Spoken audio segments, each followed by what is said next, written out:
Tell me a little bit about the change in the mental health of students from the time that you first graduated from college and you're in a school or school system till present day. I think the mental health of students, I mean, we know the research says too, it's gotten worse. And I think social media does play a part in that. Students are very nervous, very self-conscious, concerned about what they do and everybody knowing when they make a mistake. So my very first teaching job was in a high school. And at that time, Facebook wasn't really used. I mean, students really weren't using any type of social media. Mm-hmm. And so that wasn't a concern. They were concerned about making mistakes in class and maybe being embarrassed during that 50-minute period. And by the time I got to Walnut Hills just a few years ago, the concern, when I'm talking to students, their biggest concern is, what if somebody got it on video? What if somebody took an Instagram? Or, what if they're texting my whole grade to tell them that I made this mistake? How embarrassing, and I'll never get away from it, and it'll never be forgotten. So I definitely think there needs to be so much more education about bullying and making sure students know the impact they have on other students when they're making those bad choices to text everybody or share embarrassing information with everybody. We have definitely seen a spike in the suicide rate, especially age 13, 14, especially among girls, girls' school. So that seemed to be a particularly noticeable place where, kids, all the kids I worked with there, it seems like, they're up all night on their phones and they're coming in the next day tired and depressed, because they're exhausted and they hate school, and there's been all kinds of stuff. So probably the most severe thing that I've personally dealt with a client is other kids telling other kids to kill themselves through social media. Just go ahead and do it. It's like all the barriers are down. Some kid who's being picked on and others are egging them on, telling them to go kill themselves. This whole program got started back in 2009, 2010 because of what I was beginning to learn about how young people were using technology, sometimes to their detriment, and what it was doing to mental health. And so let's take a little deeper look into what I mean when we talk about mental health and access to technology and teen use of technology.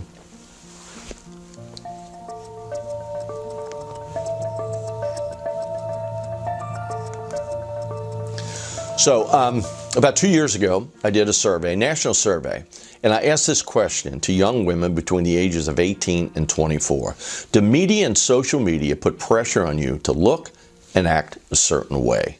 And this is what we got back. Yes, 80% said yes. Then we went back to the students that we surveyed about 18 months ago, and we asked just the young women in that survey. And they were all ages between the 5th grade and the 12th grade, basically between the ages of 13 and 18. And look what happens of those that answered that question. As the girls got older, the more cognizant they became of media and social media and what they believe the expectations of society or media and social media are. Has social media ever made you feel sad or poorly about yourself? And those young women, 78% of them said yes. Didn't mean all the time. It mean that there were some things that they would post or some things that others would post that made them feel maybe less secure about themselves. Do you feel bullying and cyberbullying are issues at your school? Now, these were boys and girls between the ages of 13 and 14. And 58% of them said yes. Doesn't mean the school's bad. Doesn't mean that at all. It's just that their perception is that bullying and cyberbullying are an issue at their school. So it is a concern of theirs. And then of just the girls 13 to 14 years old, the same question, 62% said yes. So it's a little bit more girls, a little bit more concerned with it than boys.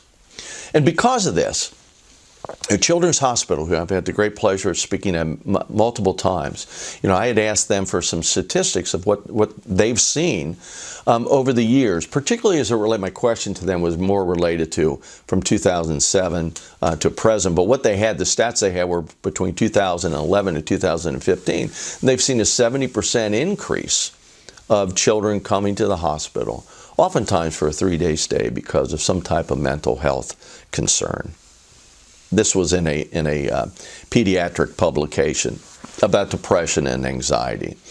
And depression between the ages of 12 and 17, in this particular study, said that boys in that age group were 13.6%, and girls 36.1%. Right? Now, I didn't believe that statistic, but I had one psychologist, school psychologist, catch me in the hallway and tell me that in their particular school, 38% of the girls in this high school, 38% of the girls in a high school were being treated for depression or anxiety. So that's a sad statement. Again, I'm not saying that's true in every school. I'm not saying at all that it's all a result of social media. Obviously, we have lots of things going on in society today, some of which did not exist 20 years ago. But what I am saying is that I think social media does play a role in this. Then there was a Monitoring the Future, 2009 to 2015. This was actually in Dr. Jean Twangy's book, but it's kind of interesting. Those things, according to this study, those things that seem to cause more depressive symptoms were the very things that we've often put in the hands of our children. Most importantly is social networking websites, television, and then internet news. Remember, news seen through the internet, which is often driven by algorithms which sometimes point us in a particular direction as opposed to being more objective. Remember, cable news, internet news does not make any money unless people are staying there looking at it, right? So sometimes things are amped up a little bit to make you think things are worse than they are. And that's one thing for an adult, right? We adults are supposed to be able to determine right from wrong, when the wool's being pulled over our eyes, when somebody is not necessarily being as honest as they should be, when people are not being objective, particularly when it comes to news. But that's not necessarily true when it comes to a young person that does not have necessarily all the faculties to be able to make those types of decisions. So I read a really good book by Dr. Victoria Dunkley. It's called Resetting Your Child's Brain. And she said something which I fervently believe. What has been the biggest change in our children's environment compared to only one generation ago? The answer is not gluten, pesticides, plastics, or food or dye, but the advent of the internet, cell phones, and wireless communication. I tell you, get this book and judge for yourself. And I suggest you get multiple books and make an educated decision as to what you think is really happening in your home, what is really happening in your school when it comes to children and their use of technology and their behavior. Right? But I think she hits the nail right on the head. I fervently believe in what Dr. Dunkley's stating here. And because of this, it was no surprise that Children's Hospital, their psychiatric unit, got a $36 million gift. And they're already, Children's Hospital here in Cincinnati is already, I think, has the most beds when it comes to psychiatric care for children. And this is going to help immensely. But I think in most cities, most major markets, I don't know that today you can have enough beds.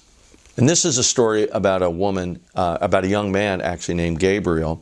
And I met his mom back in November, right before Thanksgiving. This young man had taken his life. And this is his story. Carol Deely lost her 12-year-old son, and now she wants to make sure other parents don't feel that unending pain. She says schools can and must help. Yes, we have 5 children. Unfortunately, one of them is a statistic now. He died by suicide on November 14th, 2018, our son Gabriel. It was a normal day. He said he was going to just go up to his room and do his homework. That was the last time that I spoke with him. Carol and her husband were involved in Gabe's life, knew he had a girlfriend, that he loved ballroom dancing. They didn't know how much he was hurting. These pictures of Gabriel were taken the day before he died just doesn't look like someone that would be at risk of taking their life. They monitored his personal electronics and everything seemed fine, but Carol says it was his school-issued tablet that revealed Gabe's truest and darkest feelings. He'd managed to get around a firewall and hide a huge volume of internet searches. He did search suicide. He searched bullying. Carol was stunned. We had signed a contract at the beginning of the year that all the devices would be monitored, and so we didn't expect to find anything. So now, a year later, she and her husband began a nonprofit called Gabriel's Light.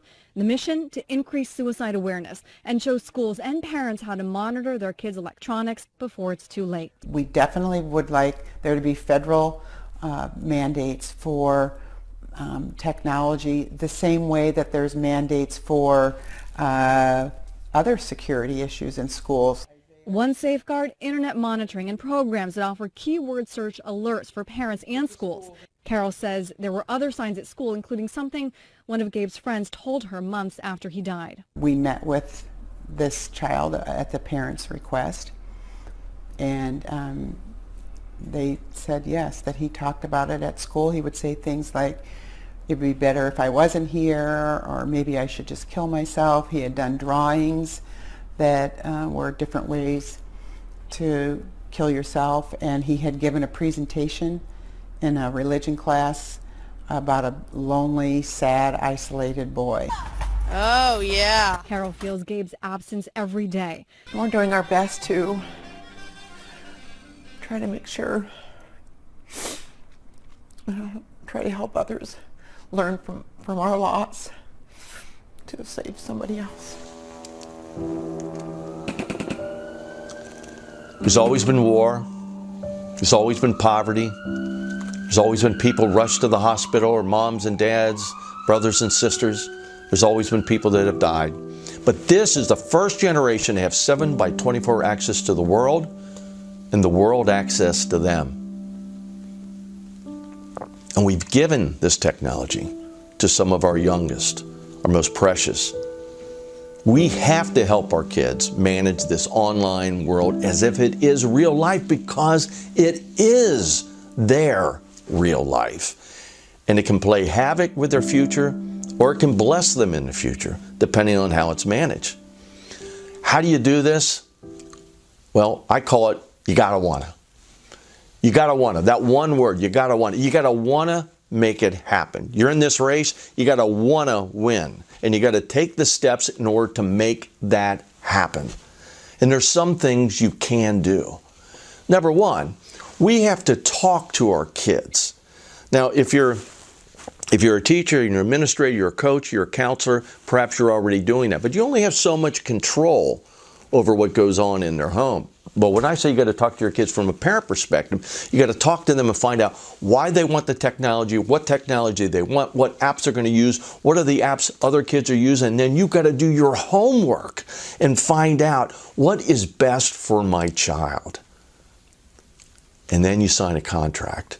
On my website, you can also get it on BARC's website, a child and parent tech contract. You decide this is what we're going to do. We may allow you to do A, B, C, and D. We're not going to let you do these other things. And by the way, me as a parent, I'm not going to text and drive. I'm not going to use my phone at the dinner table. In fact, when you're in our house, we're sitting in the living room, my phone is on the table, face down. I'm not looking at it. Because you can't expect your kids to do the things they're supposed to do if you're not going to do it. And you stick to this contract, and maybe you revisit it once a month to make sure you're on top of it. You got to have a tech-free zone. You got to have a tech-free zone. 75% of kids are allowed to bring their phones into their bedroom. My gosh, what it's done to sleep deprivation in our schools. And we're just beginning to find this out, as I mentioned before. But the overwhelming majority of sexting takes place in your child's bedroom. Take the device out of their bedroom. Give them 8 hours where they don't have access to that device. That's the right thing to do, right? They can't do it themselves. They're already addicted to the technology. You got to help them. You have to control the App Store. Whether it's the Google Play Store, whether it's the iOS Store, you got to control it. I'm not talking about your 18-year-old son or daughter. I'm talking about the fact that I'm always talking to 9, 10, 11-year-olds, right? You got to make sure that child cannot download any app on that device. You're the only one who can do it, which means you password protect that store. You can do it on Android, you can do it on iOS, right? There's a method to do it. You can actually go to my website. We talk a little bit about it. You control it. And they say, hey, Mom, Dad, I want to download this app. You find out about the app. You do the homework. You come to my website. You go to commonsensemedia.org, right? And then you decide what they can do. And then you download the app, and you don't give it back to them for about 15 minutes. Or there's certain settings on your device you can say that every time I download an app, I have to put in the password again. That's the best way to handle this. And then parental controls. This is from Consumer Advocate, and they list what they believe to be the top parental controls. And I got to tell you, there are a lot of really good parental controls today. There weren't 2 years ago. Today, there are a lot of good ones. My favorite is Bark, and incidentally, I receive no compensation from Bark. We are partners in that we share information with one another. They share some of their content. I share some of my content. They've been a great partner. But any of those folks that are on Consumer Advocate site and that are going to do a pretty good job of helping you manage and monitor what's going on in your child's online life. Remember, their online life is their real life. It is their concrete neighborhood, or the concrete neighborhood of the 60s, 70s, 80s, and 90s, right? That is their neighborhood. And it's incumbent on us as adults to be able to manage and monitor what's going on in their life. Now, thanks so much for allowing me to come into your screen today to talk to you about social media, to talk about technology and video games. Technology is a wonderful thing. If some people say, oh, no, technology is horrible, kids shouldn't have it, they absolutely should have it. They should be able to drive when they're 16. But nobody just throws them the keys without the education. Right? It's got to be managed and monitored. There's all sorts of rules, 35 miles an hour, stopping at stoplights, stopping at stop signs, putting on seatbelts, airbags in cars. That didn't happen overnight. It happened as we began to understand what's really going on when you put a young man or a young woman behind a steering wheel. And we've become much safer as a result of it. We're just getting to that point today. There are ramifications for driving recklessly. There are ramifications in your child's future for acting irresponsibly online. They're children. We are the adults. We've got to help them. So thanks a lot. Always go to our website at wiredfamily.org. Most of what we're talking about here today, you'll find on our website, and it is constantly updated. Go to our Twitter account at A Wired Family, or at our Facebook account, facebook.com/AWiredFamily. It's updated almost every day with information that's going to help you as an educator, a superintendent, a school principal, a counselor, or a mom or a dad.